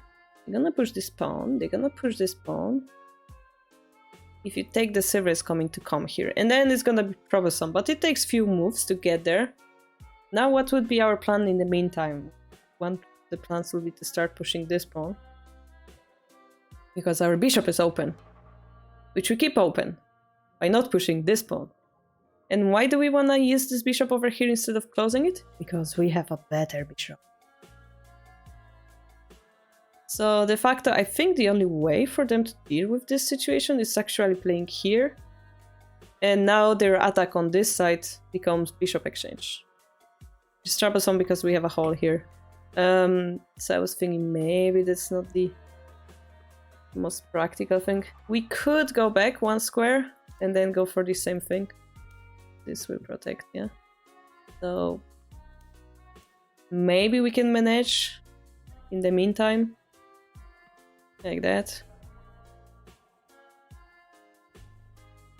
Notice that anytime they attack our bishop, we have this move, right? So it's not as bad as it may seem. And then we continue attacking. So I would go for something like this, but I don't know the theory. That's just my feeling about it. Yeah, we have a good bishop, we keep it good. We play around it. As you know, their silver is more advanced than our silver. It has easier time coming to the critical square than... I don't even know where this silver would go, like...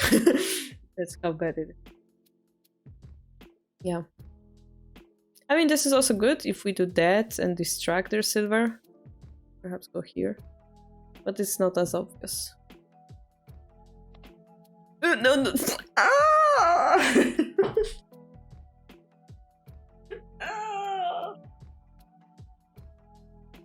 My dear friend. What, you were down player, were you? 2 down player even. My dear 2 down player. Where is their attack coming from? Well, here, right? Where did we move our king?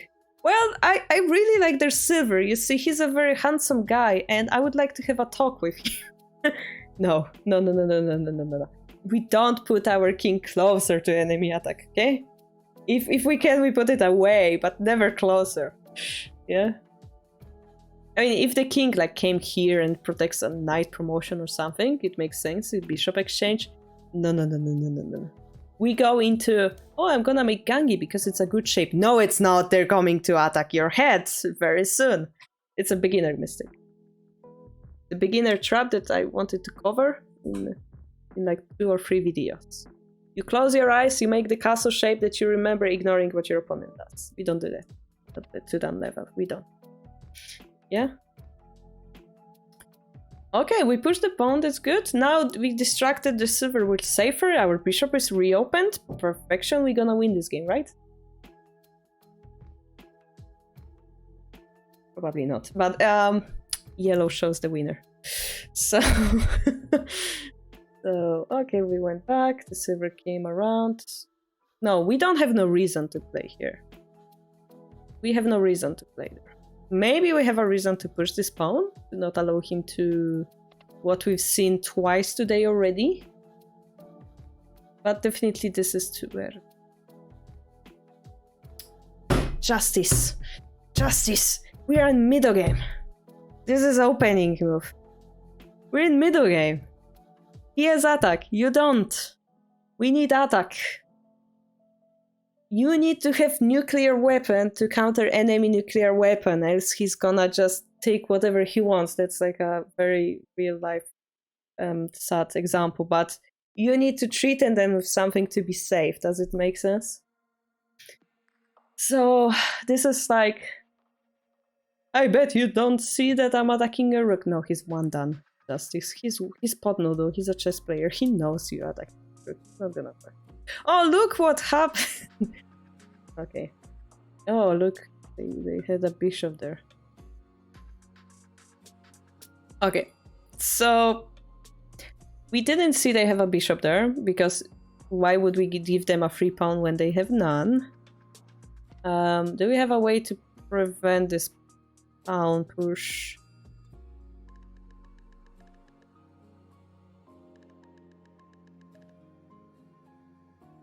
Only delay, I assume. We don't have a way... I mean...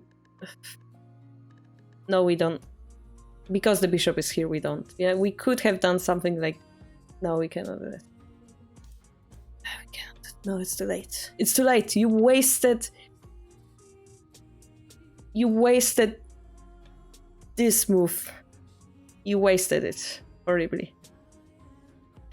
If he didn't have a bishop, it would be a great counter. They also have this move, but let's ignore that. It doesn't work.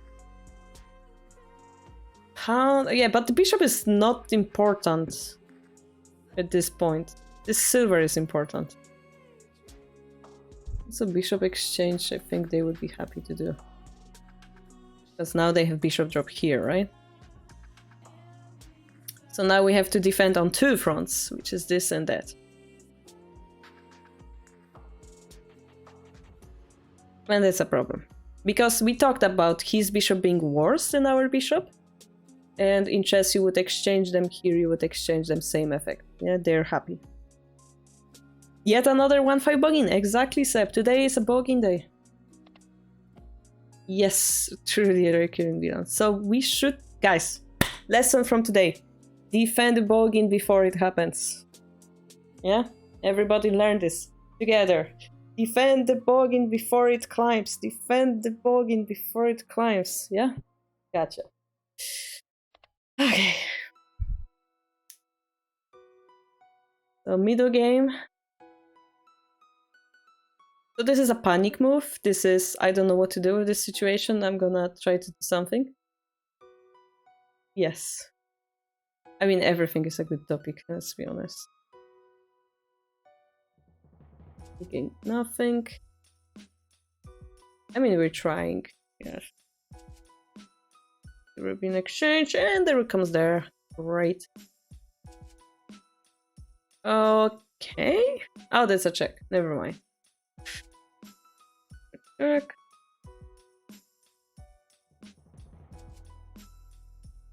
Well, our opponent is starting to make mistakes, so looks promising.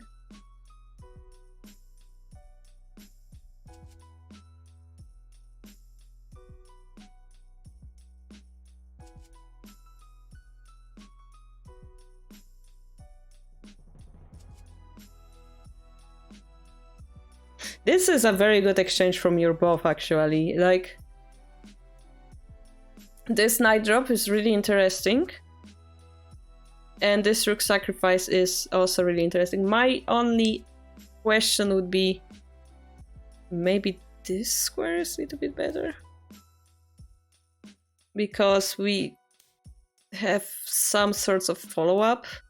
I mean, it's losing because it's actually, they don't have the knight anymore. This knight drop was a little bit concerning. Like, we need to have an attack. Okay? If we go here, the next move is a little bit a mystery to me. Okay, justice. This because of this. But then they have this. We have a lance drop actually. How about this move? Yeah. If they go here, we take the knight. Yeah. So you managed to turn around the situation by forcing their dragon off your camp, and that does two things. It makes your king safer, and then it makes the dragon an easy target for you to exploit to gain tempo. So you did really great around here, and I have to give you back your 2-down honor. So that's great here. Just maybe around here it was a little bit inaccuracy, because in this position we're actually a little bit under pressure of piece disadvantage. Not really, yeah? Okay, we really have to make sure that horse works in our favor at least. And we unfortunately blocked off both of our big pieces. This silver drop is great for your opponent. Pawn drop, maybe? Temporarily block to activate next. We have to do that. He just dropped a silver, we have to do that, I think. We have an attack, he doesn't. Slow attack better than no attack. So this horse in the middle of the board gives me anxiety. Oh, we got a rook. Okay. Okay. Okay. Silver, no? Silver. Give him weaker piece.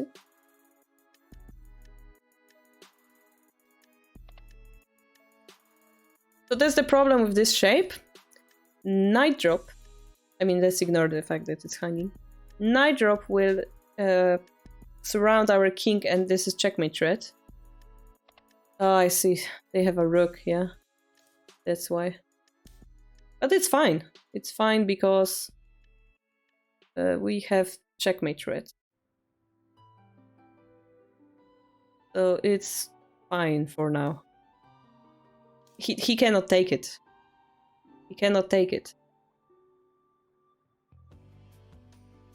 Yeah, if he does, he will die. So we are saved by the tempo. Does it make sense? And if he defends, I don't know how he will defend, then we can move the horse. Yeah, so we were a little bit lucky there. But sure, we did that. Now they use the gold against us, which is super unlucky. Do we make a check or not? Probably not. Yeah. I would really prefer to keep the rook around here, you know, because we have this move next. Don't have that. I would prefer to keep like pressure. This relieves the pressure. See, the knight drop. Knight drop happened, unfortunately. Yeah. Yeah.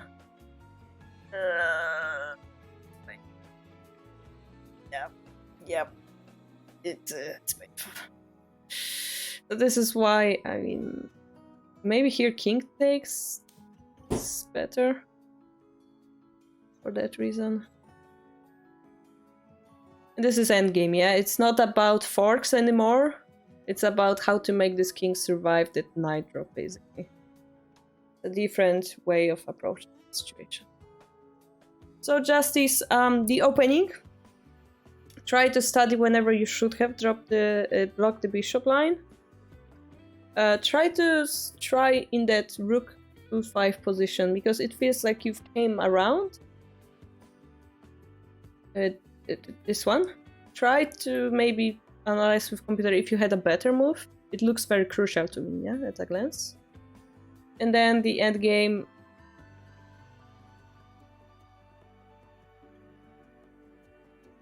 By the way, if you're afraid of the fork, maybe you can make a check first. Something around here I would try to analyze again with the computer. The most painful part is even though you have this horse, it's not working. That's like the most painful. So I would not drop the bishop here because it didn't help you. You slowed him enough. I think something slower would be appropriate. Even pound drop.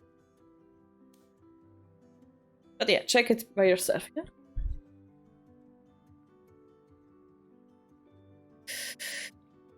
Okay, so Eon is next.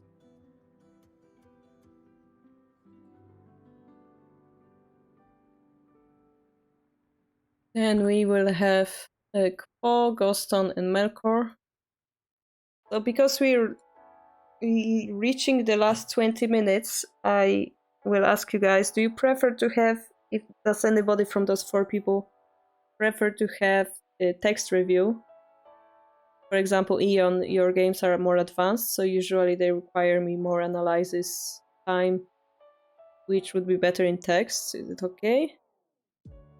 And then we have Freaky left, so maybe another person could agree on the same thing. Is yellow here? Yellow isn't even here. By the way, I will get new glasses soon. They have... I know, yellow, it says moderators. Yeah, yellow is on top of my list. Text review would be great. Thank you, yellow. So we're gonna keep it there. And then Ko.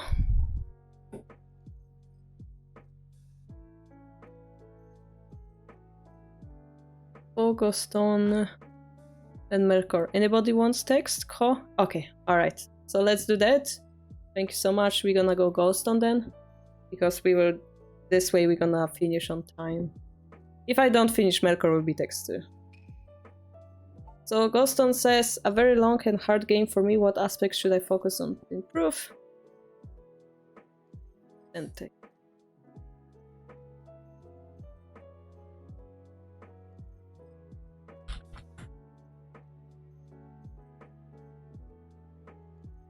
Pretty sure I misspelled your name with... Yeah, I misspelled your name.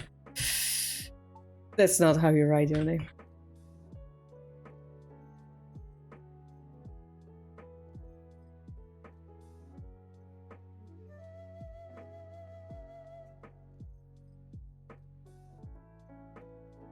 So here, swinging rook, we don't necessarily drop this pawn, it's fine, but there are some parts that options we have without dropping the pawn, yeah? On purpose? No. Maybe I should, like my YouTube titles are crazy. So okay, so we're going against Anaguma. That's already a red flag for us. What is our game plan? Playing Anaguma, we could...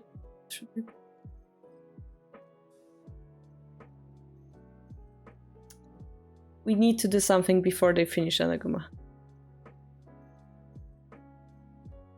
Okay. So, from my experience, this position, they didn't go in Anaguma yet, but if they did, it's really hard to win for you. If you were Gote, you would just wait around and go for Senichte. But you're Sente, and you're playing into it, which means you will have to go aggressive, which means you will be at the disadvantage of castle solidness. That makes me concerned. But they are not in Anaguma yet, so maybe there is hope. But we are attacking on the edge. Do we have enough pieces to break through? Oh, they go give it to us gold? Great. Take it. Take it. Take it. Take it. Take it. Ghost, don't take them. Oh, take it. If they take it, I'm happy. They just deleted their gods, yeah. Maybe here, yeah. I'm quite happy, no? I don't know, actually. Maybe it's probably overplayed, but I'm like quite happy to like, delete their pawn. Take it. If they jump, we continue attacking. If they don't, we continue attacking. Might be overplayed, but I still wanna do it. Because what we're doing is we're Anaguma rushing the Anaguma. Our castle is solid enough. And if we have any attack and they have none, we're gonna win, right? Even if we have the slowest token coming from the other side of the board, but our king will be safe, then we're gonna win. That's kind of this weird way of thinking about the middle game. So I would probably wanna do that. Anyway, the other option would be if we get another pawn, we could drop it here and so on. But we don't have silver to support us. Yeah, so we lost too many pawns over here, I think. Because we went for it, we have to go for it, I think.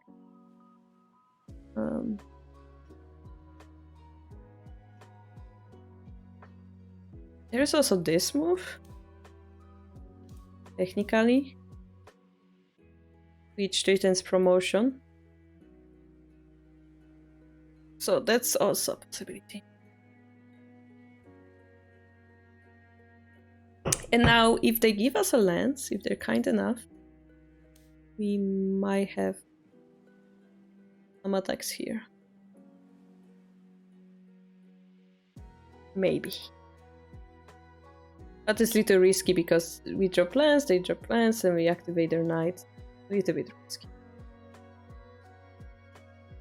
But like, maybe. A better attack than none, yeah? Alright, where were we? Here. So here we lost too many pawns. Pawns are very important in vertical shogi, yeah?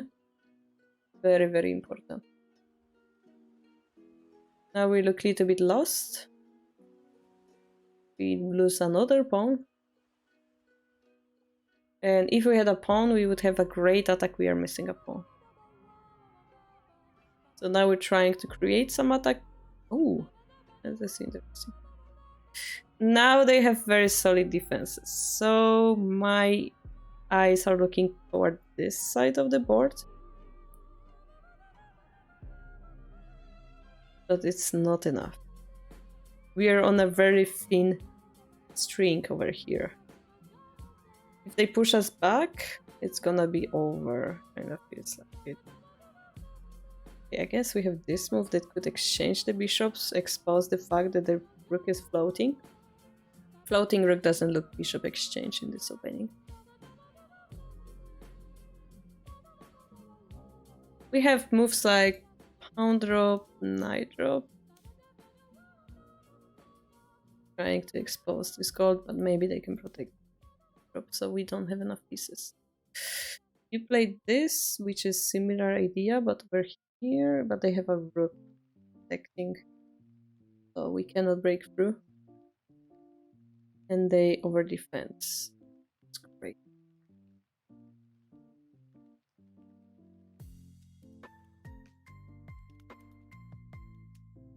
We went all in. We need to succeed, or they're going to win. I like this. Looks very winning right now. This looks very winning right now. Okay, they have knight drop. Just this bishop is great. Unpromoted, my friend. Unpromoted to attack the bishop. Unpromoted.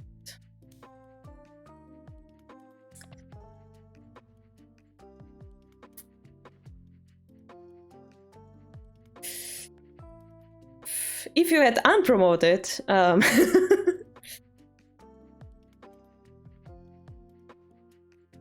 okay, Koshiro is showing another line. I'm cringing on my clicking skills. Pawn drops 7 for pawn takes land takes instead of knight 6-6. So instead of knight 6-6, Koshiro is recommending 7-5 pawn takes, land stakes. We get additional pawn in hand.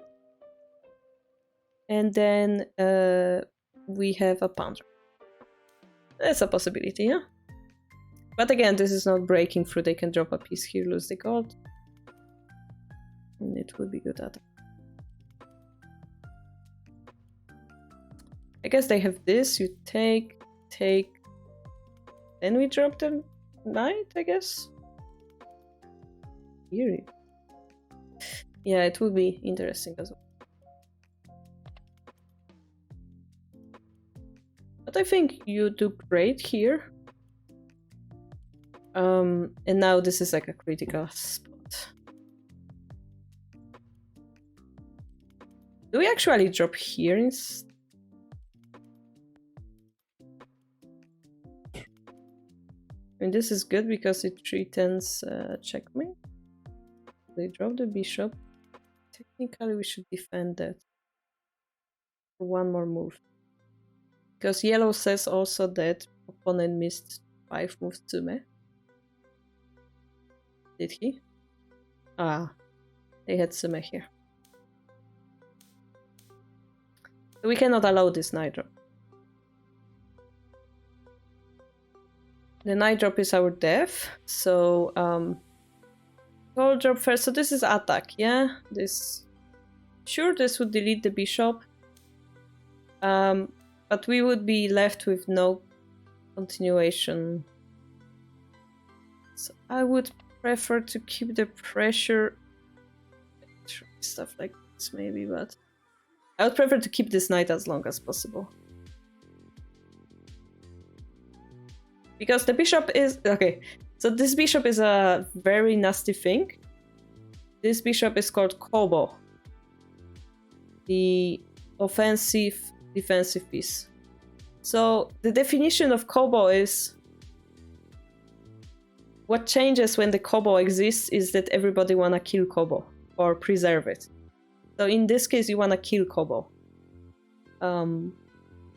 Because what he's doing is he took your winning temp. If he didn't do that, you would be winning by 1 move, let's say. Because he did that, he not only defended your attack, he also created an attack, which gives him 2 points instead of 1. If attacking move is +1 and defending move is -1, this gives them +2. So this bishop cannot exist if you want to win this game.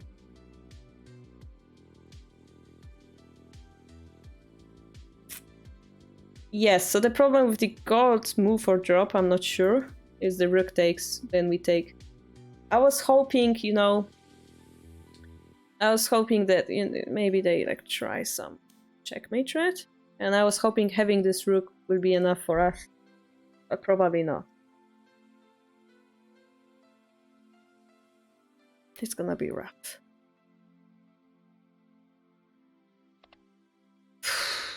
But yeah, this bishop is like this Kaminoite from Hikaru no Go type of.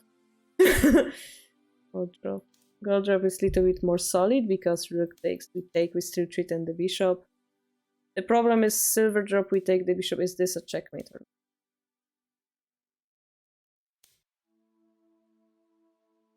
They don't have diagonal piece, so but they have bishop drop. The knight drop.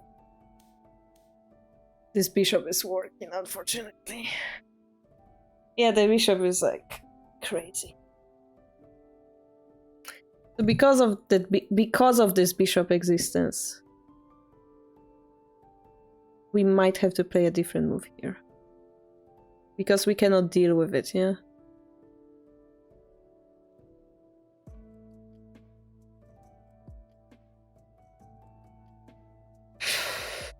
Or a different move here.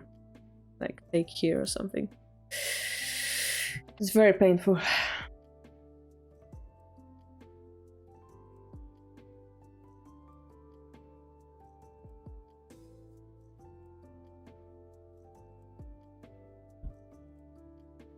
How decisive is the bishop? Question.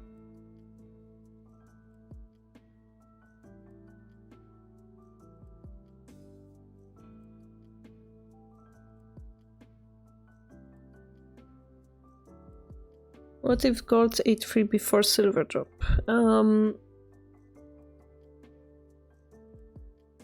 Yeah, that seems to be the answer.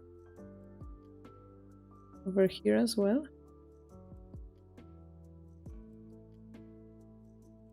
Yes, that's the answer, Boston. You are winning here. So the answer is the bishop is Kobo. But if we realize the threat before the bishop exists, the bishop will become only offensive piece. That's the answer.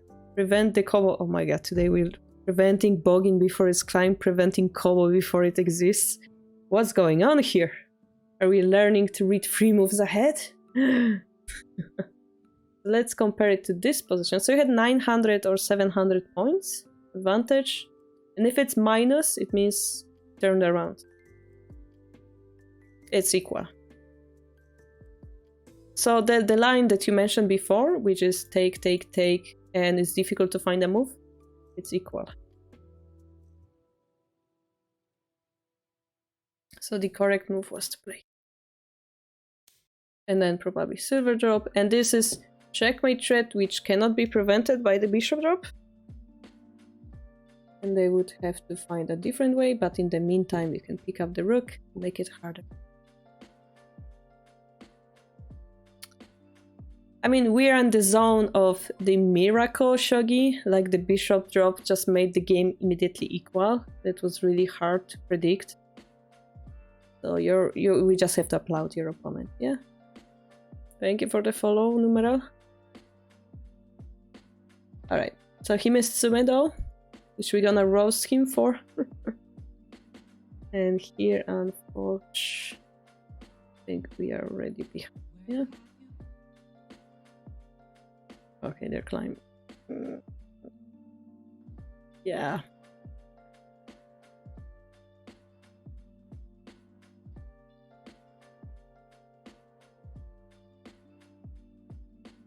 Yeah, unfortunately.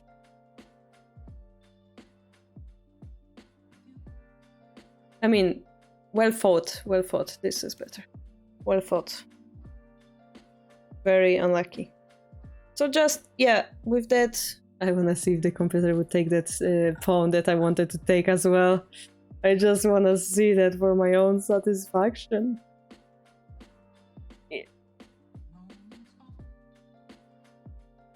Yes! Yes, yes. Actually, rook goes to 8-9, it seems, after the exchange. I was wondering which square is the best.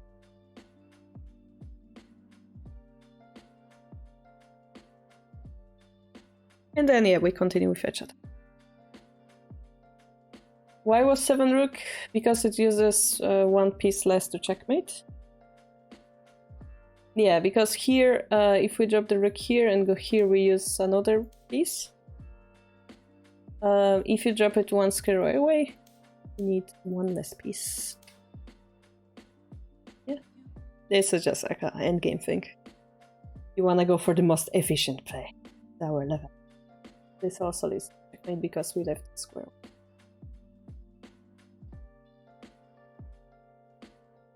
Yeah, so it's better because it uses less pieces, which sometimes matters a lot. Alright, quick review of Melkor's game. Wait, Plo, you said Mikifu as well. Plo. We will do it on the Discord, yeah? I will do it in text version for you. I underestimated my attack on my... I underestimated the attack on my king, says Melkor. I underestimated the attack on my king. I underestimated the attack on my king. On my king, on my attack. Wait, why are you attacking your own king? Wait, it doesn't end there. I underestimated the attack on my king severely and overestimated my attack. It felt bad not to have a good attack in the end. I mean, Melkor in Germany can get drunk, so that could explain a lot.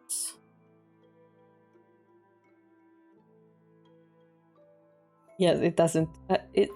I will copy paste. It looks like this.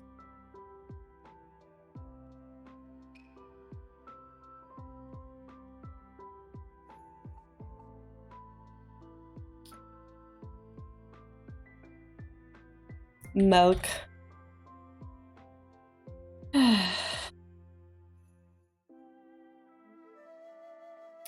Give me a sec.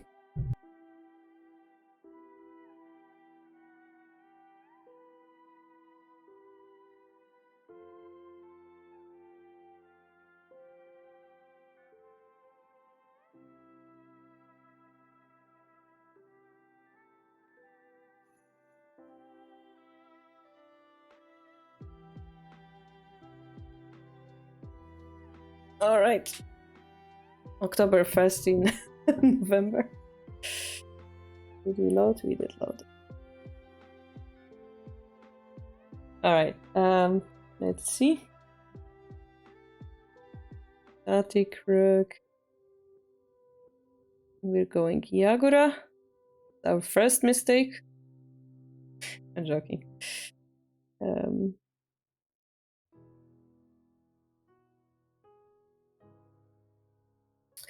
So there is like this early exchange here. I don't know if it's benefiting you. Normally in Yagura that would benefit you to put the bishop over here with the tempo.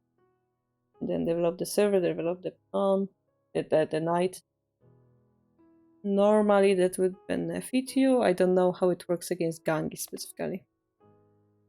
I know that Hayakurigin, the rapid advancing silver, is something that people like to play against Gangi too. I wonder. You will be a great Spanish speaker. That's because Polish is perhaps quite similar to Spanish in that matter. We also read strongly. Unfortunately, I never learned Spanish. But one day, perhaps, Numera. One day. Okay, so this knight is our greatest threat as it attacks our weak silver. The silver is weak because it's Yagura.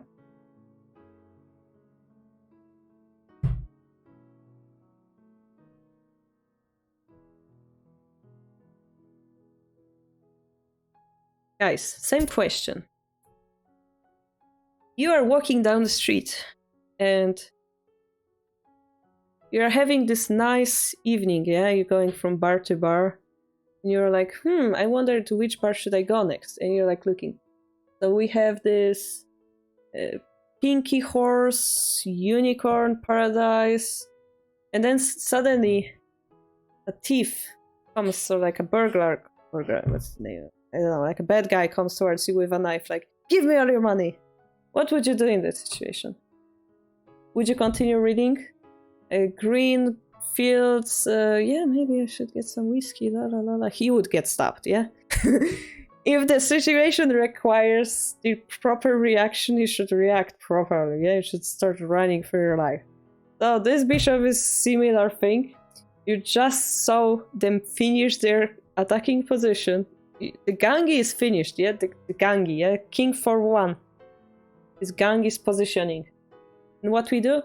I'm gonna continue my castling like nothing is happening. No. No.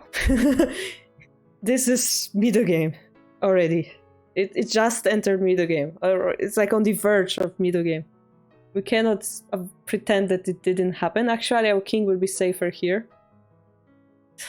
Okay, no. Okay, I guess. Yes, it's fine. It's fine.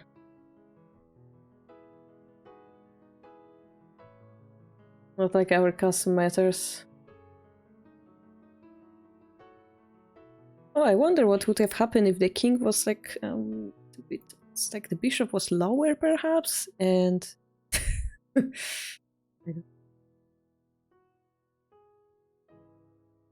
do we have time to promote our rook? Could we try to surround enemy king by a silver drop, which is a threat mate? This is a very good question, because if they, let's say, try to attack and attack and attack, and they're like, aha, we have this move, and they're gonna win because they have this move. Okay, I guess. I mean, we could still take the rook, but...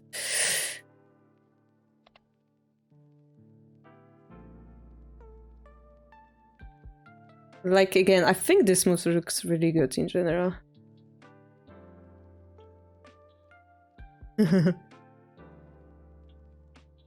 I don't know, it's like, we are in the endgame right now, right? Oh, we're taking the knight, that's losing. Right, that has to be losing. Yeah. I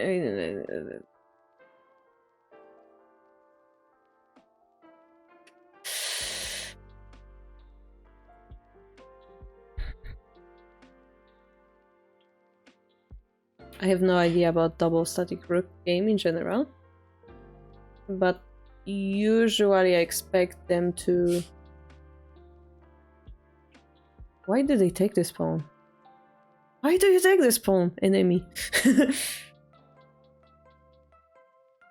Like, continue attacking here and there's a lot of trouble. That's my feeling. I have no practical knowledge of this position. No.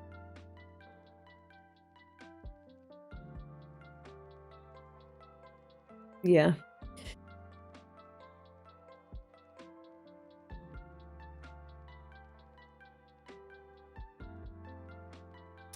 So he's attacking directly in front of your king. This is why you're behind.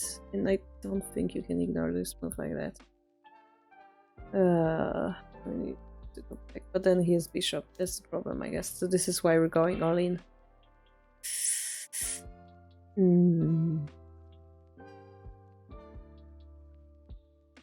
What if they take it once? I have so many questions.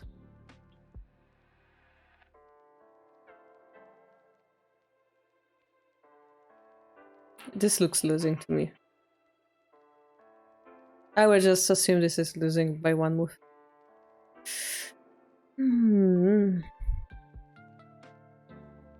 Generally, I think we waited too long. Like, we never gonna finish castling. Like, our king never gonna get there. So, should we be building this shape? Good question, yes.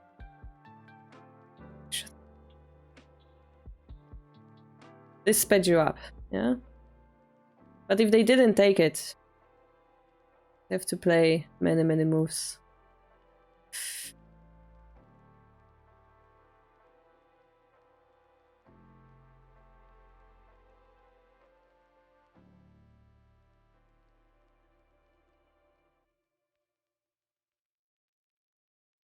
You know what? I'm gonna finish this in text. I'm not gonna lie. I would have to analyze this in more depth. My gang knowledge isn't enough. Oh, yeah.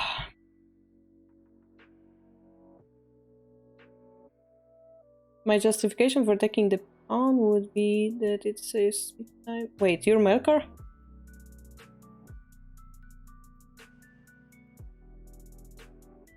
I don't understand. If the opponent follows up with talking or takes... I don't know which position. Oh, you're playing the Devil's Advocate. When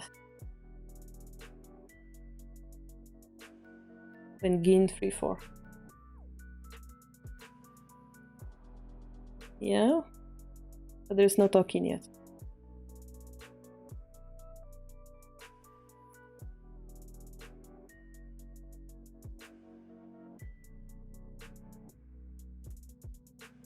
You don't know everything, nobody knows everything, which is why number 2, never turn off your brain in Shogi whenever he's planning into the end game. Yeah.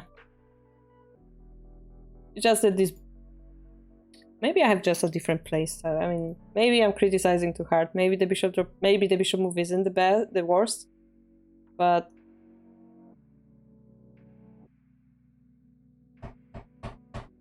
let's rebuke it. Once and for all. Let's see how many points it changes. That's the last thing we're gonna do today. Melkor, I'm gonna finish it in text, yeah. So, let's see.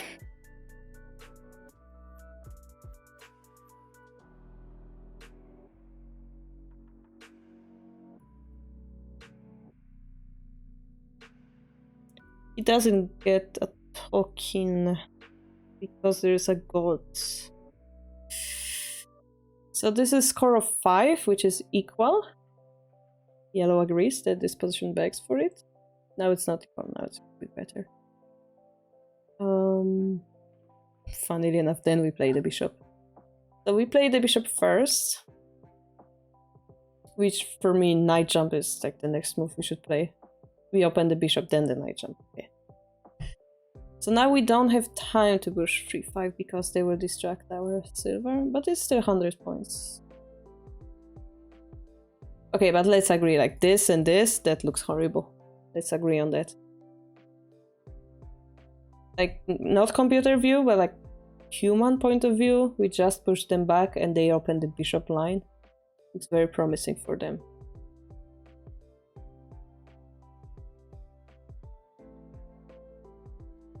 And probably with perfect play it's equal, yeah?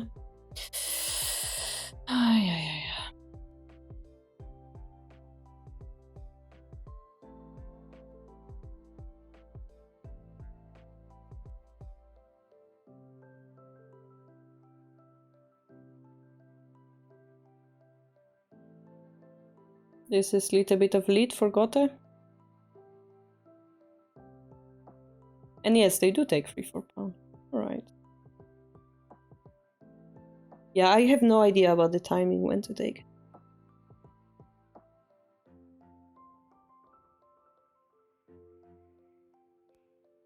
And here you slow down because you have the formation advantage. That's crazy to me. Yeah, definitely this Kifu requires some text on it.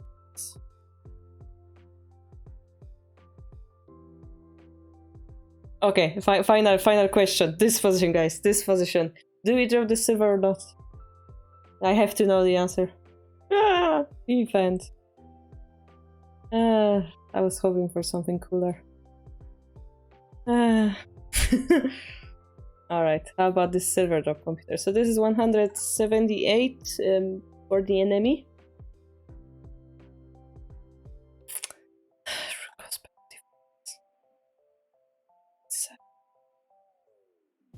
And the rook promotion. So my thing is 500, rook promotion is... Okay, you win, Melkor. You win on this one, this is equal. Alright. I have to level up my Ibisha game. Hopefully me analyzing this game later on will allow me to do so. Anyway, thank you guys for watching and sending so many brilliant Kifu we could have studied from together. I'm gonna see if there's anybody streaming Shogi, so that if you're interested in more, you can rate them. I would assume Toad's gonna stream soon, he always do, but currently not online. I will see you on, well, if you watch YouTube, I will probably see you on Tuesday on YouTube. Not live though. And Thursday, let me see if we do have a stream. We do have stream on Thursday. Best to enjoy Shogi. Yep, and then Saturday, Sunday as usual. Don't forget to... I will say that I will post pairings for TD series as quickly as possible. I'm waiting for like 2 games. Results probably tomorrow, and I'm gonna make a new deadline until end of Sunday because many people seem to play games on Sunday. Hopefully it's gonna make it easier. Thank you so much. See you on Discord. Bye bye.